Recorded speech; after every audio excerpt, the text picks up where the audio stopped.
Aloha. Aloha. My name is David Forsyth, for those that haven't had the pleasure to meet yet. And I had the privilege to go to South Korea with PureKNF and study under Master Choa in Gokseong County. And being able to be a witness to some of their technology and how they're implementing these systems on such a high level is so inspiring.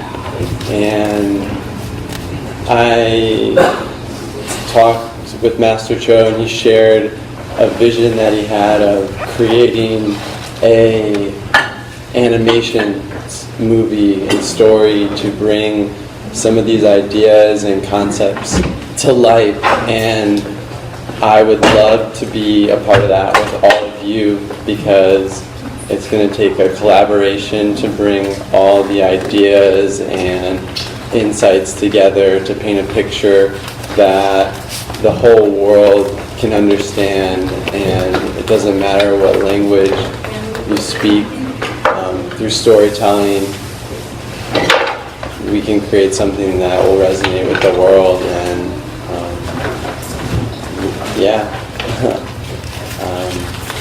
also being able to take an IMO bath felt like really connecting to the Creator and how we come from the soil, and being able to pause for a second and meditate and breathe and reflect on how important it is for us to share this information with the world. I feel so blessed to be able to have gone and traveled and had these experiences. And Korean natural, you truly are like family, and I have so much love for this, and I'm honored to be here with you all and help be the change that we wish to see in the world.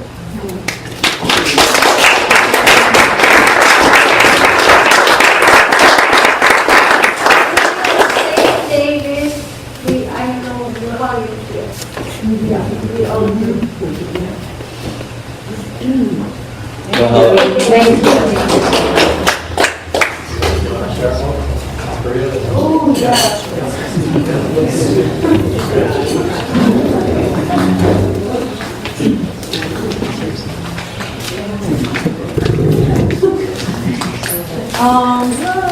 yeah. I've been taking Master Choa's class, almost everything, last 9-10 years. And this last class was very special. It was the first time I experienced with the people coming from different countries, like Taiwan, China, Japan, Canada, and of course from Hawaii. But we are all like-minded people, and then really their love for the natural farming is beyond just natural farming, because they understand what is natural farming is. It's not only food and soil, actually a whole ecosystem. They totally understand. And they have so much love in their heart. It was awesome. And if you look at the Facebook, there's all over the global now. Even Europe is just, they want to spread this thing, So actually, realistically, we do have a problem in our earth. Too much chemical. Only way we can save is natural farming. There's lots of people say it's already too late. But you never know. It spread like a virus, just like Ray said. There's a virus, he said. you cannot control this virus. You cannot kill it. That's what he said. We are like a natural farming virus going, everywhere to all over the world. It's for helping our human being actually we are killing ourselves with this chemical. They don't know. The chemical company doesn't understand. Scientists doesn't understand what they're doing. Actually, they're demising human race. So, Master Choa, he's 86 years old, right? 84, I'm sorry. But we were really worried last October. He came over here, did a seminar, but right before, maybe 3-4 days before, he was in Taiwan or something. He didn't have enough rest, and then his health was just like going downhill. I mean, we never saw him that way. So we were really, really worried, but he come back. He came back. He did all self. Again, at our seminar, we were doing 8:30, start 8:30 until midnight, every day. Yeah, it was, I don't know where he got that energy. But yeah, I mean, I guess if you do natural farming, your passion gives you extra, unexplainable power. Yeah. So I hope you learn it and practice it so you can be healthier. And while just you guys doing that, naturally, it's get healthy everywhere, environmentally. So hopefully we keep going on. Don't give up, okay? If anybody say any negative, don't listen. You are doing the right thing. I promise you. Thank you.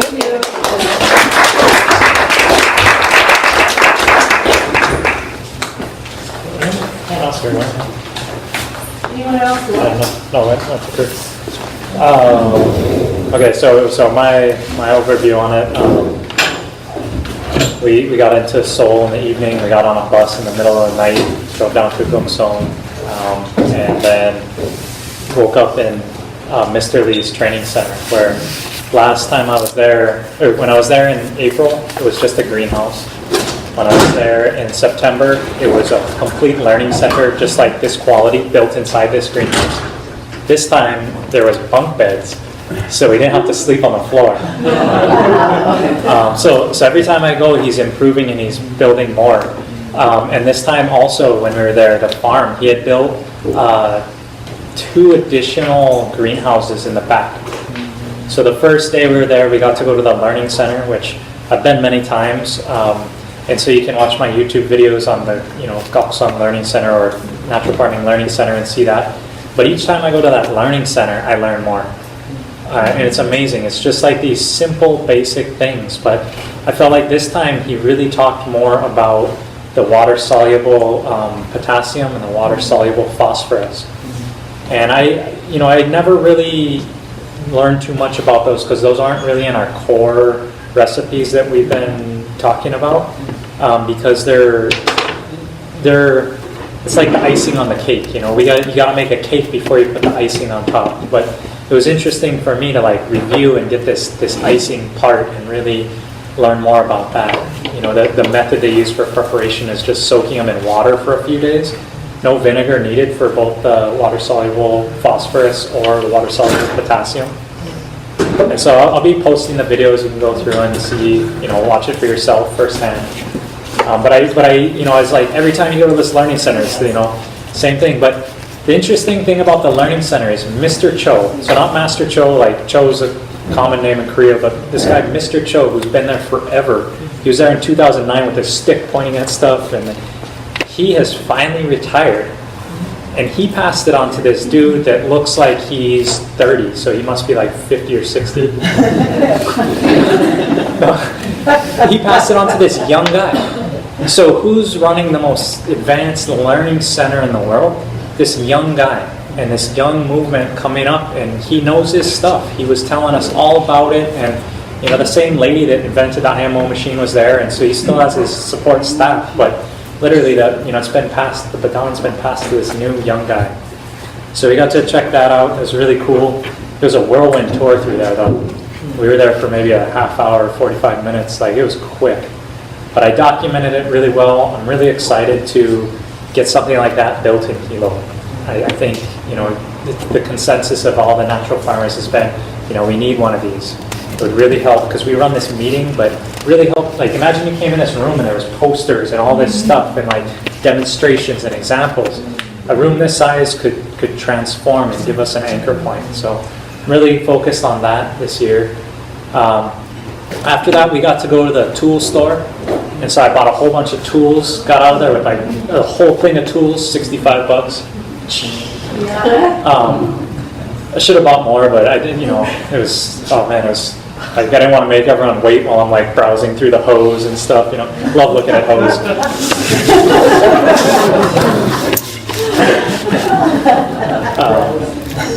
And then we went to this seed shop, and it was really interesting to see, because it's the middle of winter, and I felt like we're the only customers these dudes had all day. Everyone's like sitting by the heater, like eating their homemade kimchi and cracking chestnuts, and like we walk in, they're like, whoa! And they were so stoked. They gave us a whole case of persimmons. We got to eat those. And I'm glad we kind of had that down day. And at the end of the day, Mr. Lee showed us his greenhouse. It's basically 100 meters long by like 12 meters wide or something. And he built this entire thing for 20 grand. But the Gokseong County reimburses him. He only has to pay like 40% of the fee. So it only costs him like $7,000 to build this amazing greenhouse. And what he's going to do with this greenhouse is plant fruit trees in it. So that when we go, he can show us the fruit trees. And it'll be trellised, and it'll have everything kept small inside that greenhouse. So you can grow year round. And then we got to go see the chickens and pigs that he has there in his feed system again, which I've gone into detail and actually spent like 7 whole days in both those places. So, but there's always more to learn every single time, learn more. He was basically separating his females and male pigs differently than I thought he would. And for some reason, the female pig's pen was wetter, and the female pigs liked the wet pen. So someone was asking, why is this one wet? He's like, oh, it's the females. And all the males' pigs were dry. The floor was dry, but the females were wet. So it's interesting to see. And his feed system's working out really well. He built a new chicken processing room, so he doesn't have to do it in the floor in the gross quail breeding room. Because that was kind of a little sketchy, but I'm still here. So then the next day class started, and then so wake up in the morning, and I woke up early. I woke up about 5 in the morning because time change, and Joe McGinn was just snoring so loud. And I'm just like, am I going to try to go back to sleep with a snoring? I'm just going to go outside, even though it's early. I probably should have slept a little bit more. But went out, and Master Choa just gave as you're sitting there just before class, he gave this amazing lecture. I learned so much in that small 15 minutes. Because when someone has a question for him and has this desire to learn, his delivery is just on point. And he can just tell you all this wisdom. When he's giving general lecture, it's like, he's kind of going through the basics to make sure he has his stuff, but he doesn't necessarily touch on everything. He'll go deep into things, but it's not the same as like this beginning session. So had about an hour session with him, got a great picture of him and Ray reuniting, which is awesome because Ray was with him in the early years and then had all kinds of stuff come up and split off to work with his son. But now he's coming back to Master Choa, and he's learned so much in the meantime that now when he listens to Master Choa, it's so much deeper to him. It has so much more meaning, and he sees the value of what Master Choa is, teaching. He's not like, oh, it's an old man that doesn't want to, has too many secrets. Like, Jidam's easy, right? It's simple, and you can learn it in one lecture. Master Choa, you have to go lecture after lecture after lecture, but it's because each time you're getting a new layer, a deeper layer, and you as a farmer are evolving in your practice. And the same thing said to you different time may open up a whole new avenue for you. So it's not the same stuff. It's like, it's more when you seek it. So I took notes on that, and then I got dehydrated on the airplane, plus I was super excited to be there, and I got sick. So by the time Master Choa's lecture really started that morning, I was like, my head on the table, like almost dying. And so for the first, up until lunchtime, I was just dying. And I couldn't even take notes. I had my video, set that up, made sure it was recording. I'm like, I'll watch it later and just like, try not to die right in the front row. But people notice because everyone's there is an open heart, and they notice, they're like, oh, Drake, you're not looking so hot. And I vomited a couple times, and I was going back to vomit, and then I was with 4 doctors, 5, 6 doctors just randomly appeared, which is cool, but each of them wanted to work their magic on me. So I ended up getting beat until tears, and then this other dude grinded my shoulders and my things, and he's like, oh no, you're dead, you're gonna have to go to the hospital. I'm like, no, I'm not dead, I swear, no, I'm still alive. But they brought me back to life, and I think Jenny Choi's like pseudo Heimlich maneuver she did on me, plus touching the back of my spine, like it's like, and she did this Heimlich thing, and then I could take liquids again, because all the liquids I was just vomiting back up. And so then that first day I just laid on the floor in the back with a hot stone on my belly, and by the time the evening I felt probably like 80%, whereas before I was like 20%, like almost dead, you know. Came back to 80%, and then for dinner they asked me, do you want fermented milk? And I was like, sure, I'll roll with it. And Chris looks at me like, fermented milk? I was like, yeah, it comes out with yogurt. It's like, fermented milk was a good choice. You forgot, they gave you liquid iron 4 in the warm water. Yeah. That's what you were drinking. Yeah. They made Mrs. Lee made a special tea for me. Had IMO 4, LAB, and then 4 other herbs in it. Yeah. And I drank that, and that really helped me get, like once I could take liquids, then that really helped solidify me. So I was joking, I was drinking the pig's water. Really sick some other time before when you were in Korea. You got really sick. Yeah, it's kind of it's an interesting journey for me there. It's on many levels, like, and it's kind of death rebirth kind of thing. But anyway, so then the second day I was back alive and taking notes, and filled up like about 25 pages of notes just sitting there and recording, and he went deep into nutrient cycle and how you like can hit it or miss it, and the whole prescription treatments, really a whole bunch of stuff where I know it, but then when he says it again, it's like there's more to know about it, and it's so cool to see it unfold in that way of, and each crop is different. Like, for some reason they asked him to talk about tomatoes. I was like, not tomatoes, but that was my own bias. But he talked about tomatoes for like 3 hours on like exactly how to grow tomatoes, and the amount of detail he had, it was incredible. But like the thing about it is he understands the plant fundamentally. So when we asked him about tomatoes, his first question to us is, where is tomatoes home? Right? And so like all of us are like, it's the Andes Mountains, because I know this, but so you got to understand the environment the tomato came from. So a common problem is people overwater them and give them too much of this and that, and how they plant them doesn't enable it to kind of lay on the ground and like get, in the hairs on the tomato are actually indicators of its health, and all this like subtle detail into the tomato plant specifically that you could ask him about any crop and he would have had all this deep wisdom to go into on different things. But the general formula, pretty much the same. The interesting thing about the tomato is it goes through morning sickness cross changeover period, like every 2 weeks, every 14 days, it's going to go through this. So you're always giving the changeover period treatment to it. Whereas most other crops, if it's an annual crop, you're giving it once and then it's going. And so it's interesting to know, like, in that transition helps it ease while it's throwing out flowers and fruiting and doing all these things. And he'll talk about many crops, like beans have morning sickness 3 times in its life cycle. So you got to identify when is that life cycle. And what he said on the paper is it's this yellowing period time. So when you see your plant in like your bean and it starts to get a little yellow, that's its morning sickness. It's going through that changeover period. So the more you... What was that part about yellow? The plant yellow. It's called yellow period time. The whole plant. Yeah. Okay.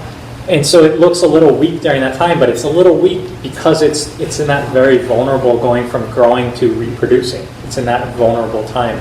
And so that's what he's looking for when he's saying morning sickness and all these things. When you really tune into your plant, you'll recognize that. And you would take his philosophy and apply it to your plant. Because each, things will be different in terms of how many morning sicknesses they have, how many times they're going through this period. I bet even a tomato, watch it, every 14 days it'll look a little bit more yellow, probably, if you're doing it. I would just imagine. I haven't personally witnessed that. But and anytime he would ask us, like Joe was asking him about, example is Chris, he's like, when does your MacNet do this? And Chris is like, I don't pay attention to my plant that much. He came and just, bam! And it's like he really wants us to tune in. It's more than just applying these formulas, these general things. It's like, how tuned in are you to your plant? Do you know when it's how many morning sicknesses does an apple have? Not like there's apples here, but does a papaya have? Have we observed it close enough to understand this concept? And so he goes, again, a lot between, anytime we get puzzled about plants, he goes back and he starts talking about human, puberty, these different things that we experience that we're familiar with because we've all been through it. And he'll bridge these analogs, and his main message is that they're no different. You just got to understand the idiosyncrasies between them. And then he was talking about offering a course where couples come. So you want to build babies that are like 10 feet tall and he would show how to raise children and go through these cycles with humans in mind. So he may do that. We need 20 couples to be present there, and he would offer it in Hawaii. Childbearing miracles. Right. Yeah. Pretty cool. Yeah. So and even Kupuna could attend just to like pass this knowledge on and this wisdom to share. But he would always go through those things, and I didn't go back over my notes, but it was just it was grueling to go from 8 in the morning till like midnight, and like Oma comes in the room, she's like, let's go to sleep, and he's like, no. And so we charged on, and also Mr. Lee talked to us a lot about making IMO 5, and what I found is there's a lot of we need to fix our vocabulary, because 4 different things were called IMO 5, which are completely distinct processes. The concept of making IMO 5, basically taking microbes and then mixing them with other material. So in one case, it was taking 10% IMO 4, mixing with bone char, and adding a little vinegar into it. And that's to apply right before fruiting stage.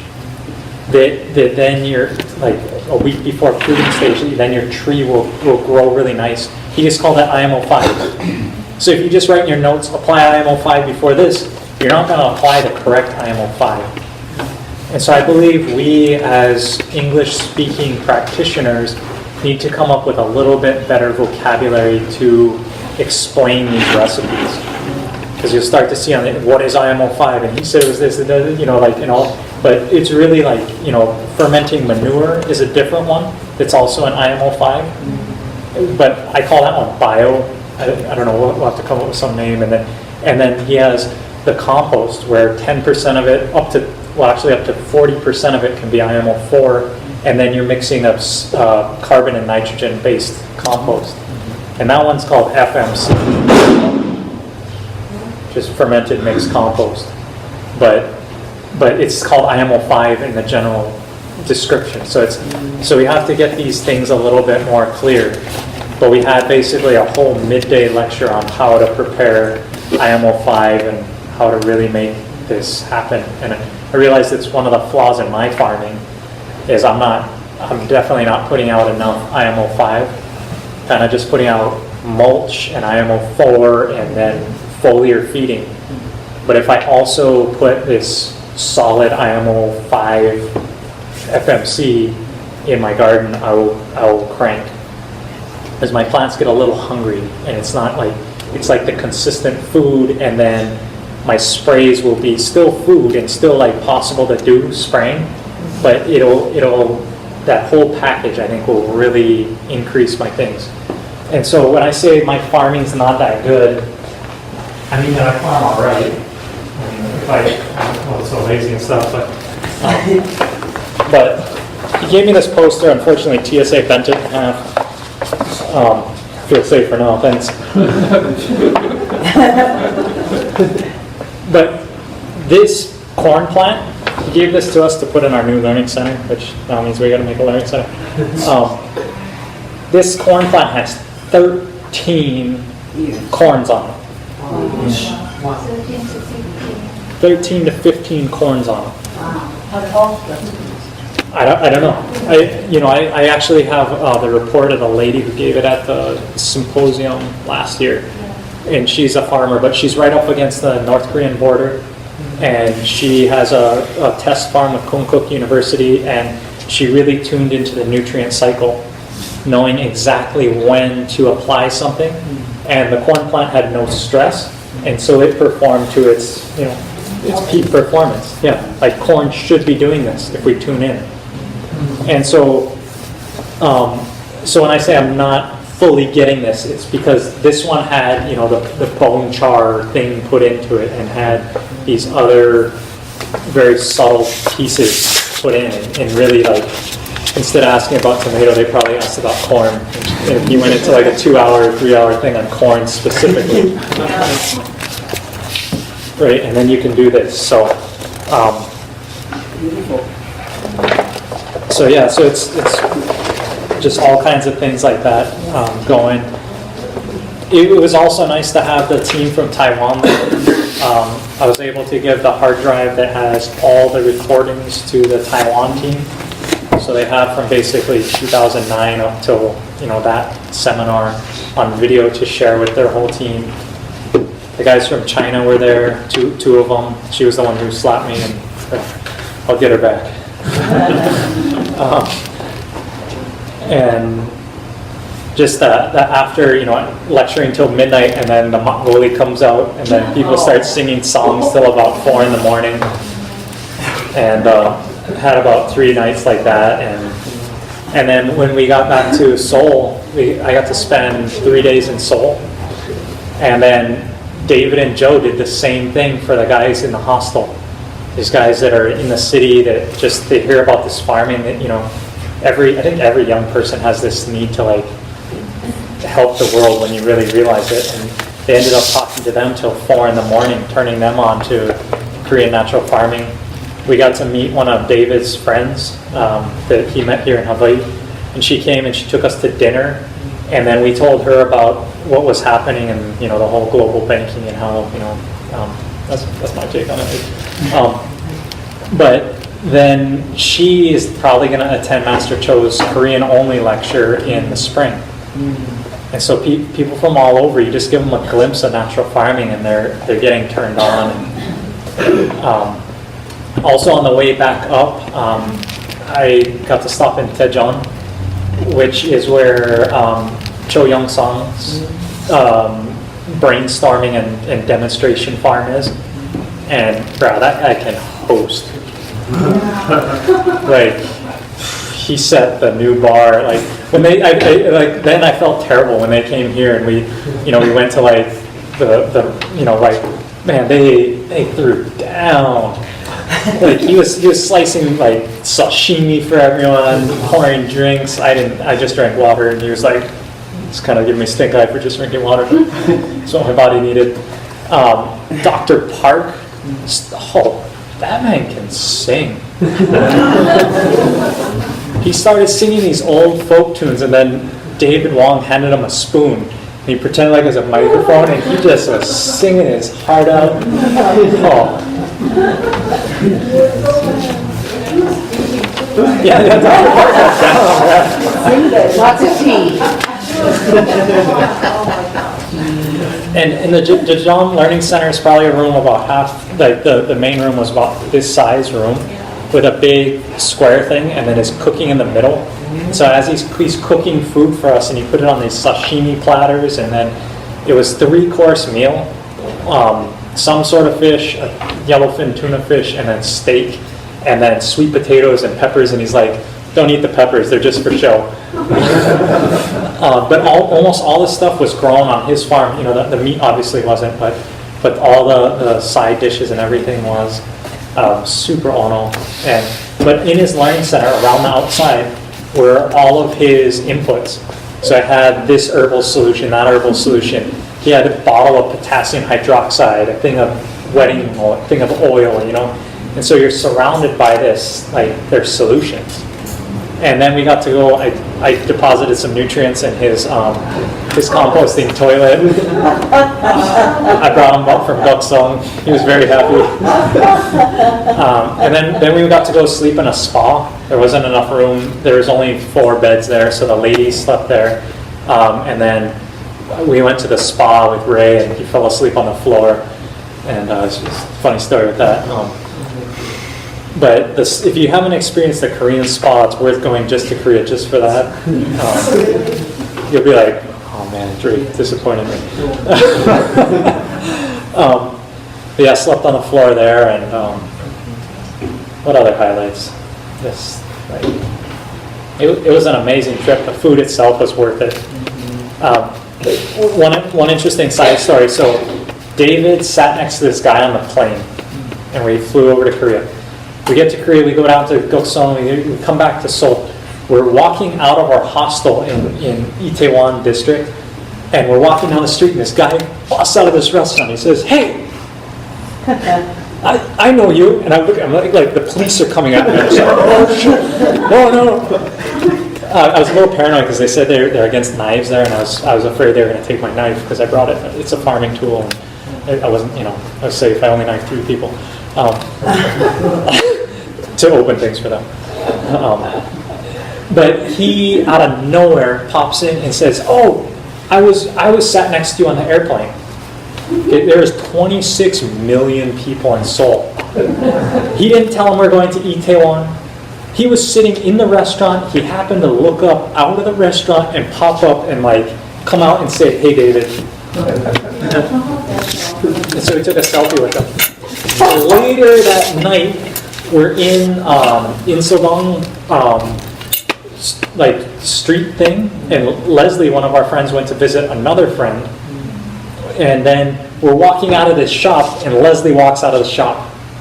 So again, 26 million people. She could have been anywhere in the city, and she walks out, and we meet up with her right there.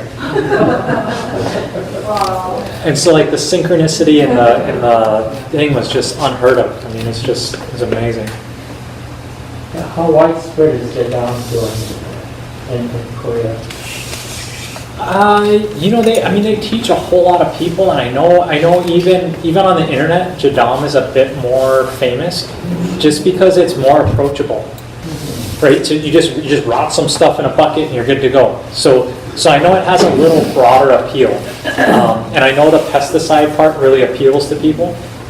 But the true numbers, they have something like 8,000 sponsors or something. That's people that go and pay a certain amount a month to further them in their work. And the Gokseong Learning Center, the Master Choa, but they also employ Jadam principles. So they'll teach you about the Jadam sulfur and the herbs and the wetting agent at that space, as well as Master Cho's principles for microbes and nutrition. So they kind of merge both there. And they service 300 farmers. So each farmer is about an acre, so they service about 300 acres worth of people doing it. Also the gyeongsang where we ate dinner, that was actually storage shop before. And then they converted half of space as a living space. It's a 1 acre lot, and they farm there, and they grow about 60 different crops. And then their farm that they right now is the winter, nothing is on, but they made so beautiful, prepared to plant stuff spring. It's amazing. I don't know if you have a Facebook. You should look, and it's on. We posted on the Facebook. I might send out part of the newsletter, which I haven't been on lately, but I'll get on the newsletter to send out just reviews, because we had a bunch of seminars and things, and I now actually have consistent internet access, so I'll be putting that out to like share more pictures and just media of what we saw, because the experience was just incredible, and so the more people that know it exists, it's good. So. Any other questions?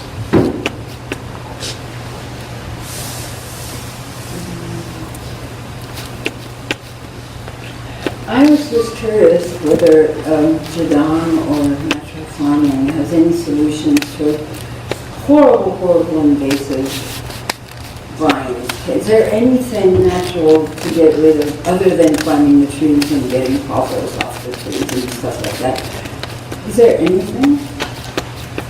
The main idea is if you have good soil foundation, parasitic anti-plant plants won't grow. They're usually there to fix some sort of thing that's imbalanced in the environment, but that may not be an immediate solution to what you have. Right, because this is on the road and up a half-mile driveway. It's not on my place, but it will get there. Well, if you make your spot all sweet soil foundation, it won't sprout there. It will be like, oh, you're Okay. cool, and it won't want to. I'm a big fan of a flame weeder, also concentrated agricultural vinegar. Okay. Or, employ your local community. Can you inject plants with a syringe? With vinegar, with the high, the farm vinegar? Can you do that? I haven't done it. Well, I mean, that would be like, bam! You know what I mean? Yeah, I mean, that sounds better than injecting it with a herbicide. So. Right, because when you cut them at the bottom, I've like taken a long saw and cut them, sliced them down, so they're open, especially now when it's really dry. But the ones way up there are still like, And I thought if I put some vinegar, salicylic acid in there, no, not Acetic. acidic, yeah, in their arteries, maybe it would help the top. Give it a try. Okay. Yeah. So no herbicide, other than making the land happy. Yeah. Okay. Yeah. So, any other questions? So I got this sweet shirt there. Anyone want to guess the price? $3.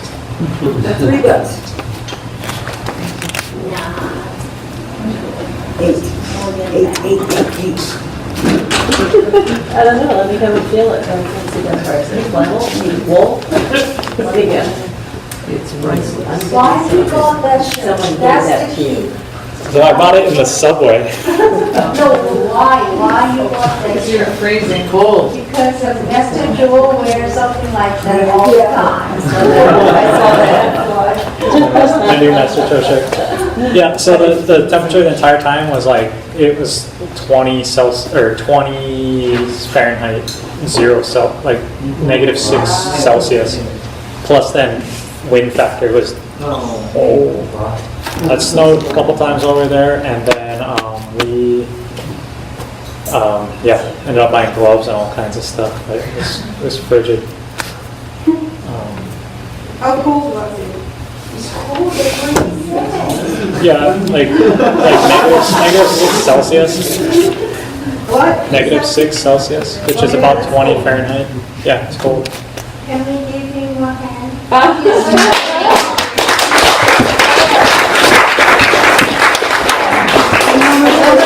How much did you? How much did you put through your shirt? -6. It was 20,000 won. How many dollars? It's about $18. Anyone want to guess how much this scarf was? Was Very there nice. Culture against the Cotton made in Korea. $5? 28? 12. We almost got over there. 5,000 won. 5,000.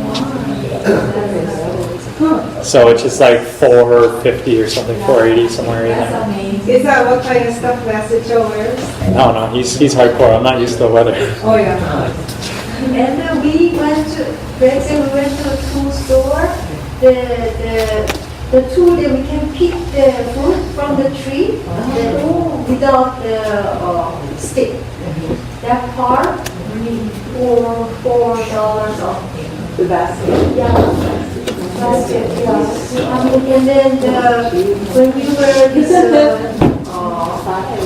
race protection for weeding, I mean, that was a whole something too. I couldn't believe This one right here. Yeah, that $4. That's cool. Yeah, that one is rare. $7. No, they sold out. Did you guys buy the pots that you always put No, it's the shipping's the hardest part. Yeah. What did you guys bring back for the Choa? Anything? Some herbs. I mean, we got more ocean stuff. Awesome. I need the Angelica. Do you guys have Angelica? It's on the website. We do. Okay, thank you. Yeah. Master Choa will probably be visiting in February, and his reason for visiting is to kind of check in with the folks he's been doing advanced training with.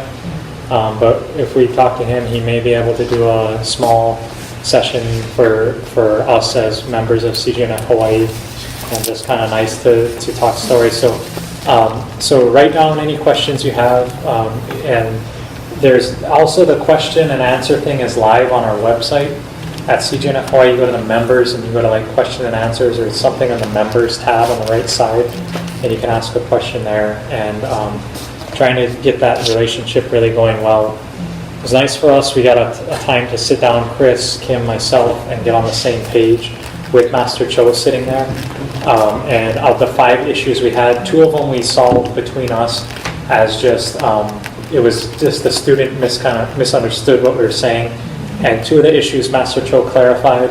And then the 3rd one, we just ran out of time. It was like, let's go. And so it's outstanding. But that's our goal this year, really to open that up. And one of his main messages to us was about, he doesn't want a successor. Like, he knows he's kind of like on his, he's getting elderly, and he doesn't want a successor to be like one person to kind of take natural farming. He wants the organization and the global organization to really carry this message forward. And so as much as we can unify and come together that way and really see this thing through, because it's an important thing to get natural farming out, and